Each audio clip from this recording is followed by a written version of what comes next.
Today we are standing approximately in the middle of what would have been the position of Captain Smith's battery of the Richmond Howitzers of Hardaway's battalion on the 10th of May of 1864. Now, this battery was put into position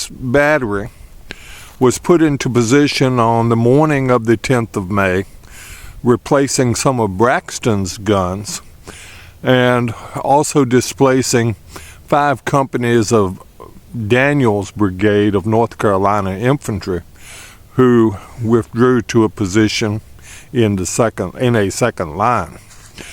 Now, this position would later in the day, when Upton made his famous charge, this position would become the scene of some of the most hard-fought fighting during the battle.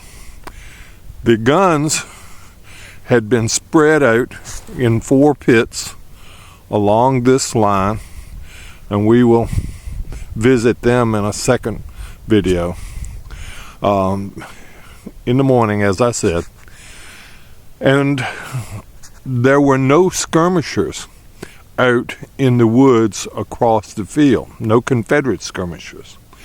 Therefore, the Federals were able to get to the end of the wood line and fire upon the Confederates here with the guns or any infantry in the area.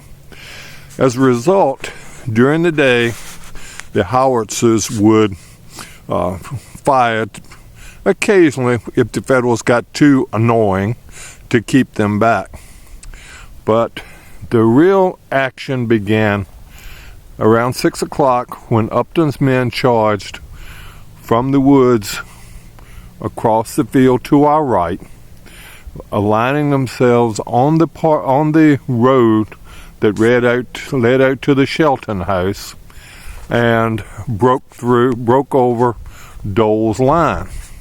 When they broke over the line, not only did they proceed out into the field, but they also tried to expand the bridgehead or breakthrough to their right and left. As they came up those that came this way came around behind the guns, captured each caisson and gun individually, and until they had captured the whole battery. The men of the battery who could get away, many of them jumped across the works, ran down the front of them into the next battery of the Richmond Howitzers, Captain Jones, which was between 100 and 200 yards further down. Now, when the Confederates made their counterattack, Ramseur's brigade came up a woods road that led to the Harrison house, roughly this location, came up the woods road and recaptured the guns from left to right. Now, as they did so, Major Hardaway would get whoever he could and man the guns to support the infantry, and as they moved to the right towards the re-entrant line, which you can see in the distance. Now, the second gun from the left there were so many bodies around it, according to Major Hardaway, that they could not put the gun back into service. They moved to the next gun, which is roughly at this location, and opened fire on the Federals. Now, Ramseur's brigade finally reached the re-entrant line, which is ahead of us, just this side of the cannon, and took that position.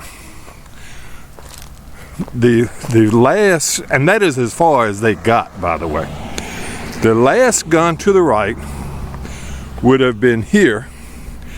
We can see the remnants of the pit for the gun.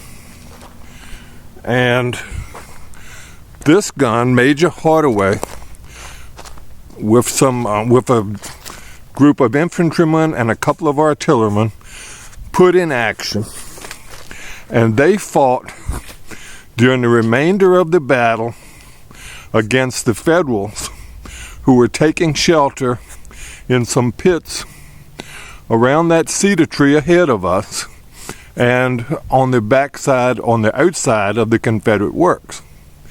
Now, so therefore you have a gun battle at a range of roughly 60 yards.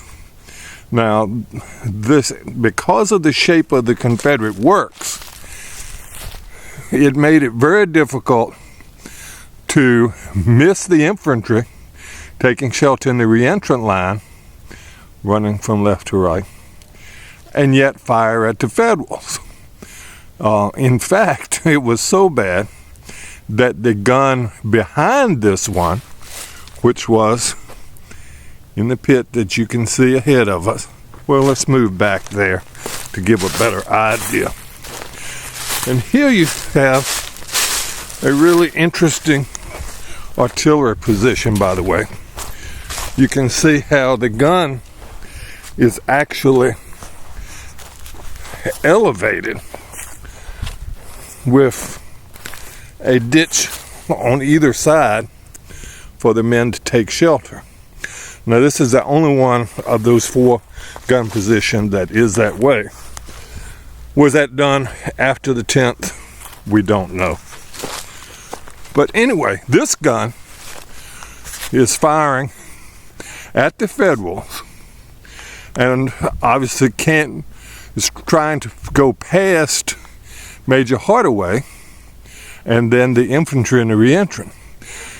The muzzle blast from this gun was so intense that Major Hardaway had the hat blown from his head twice.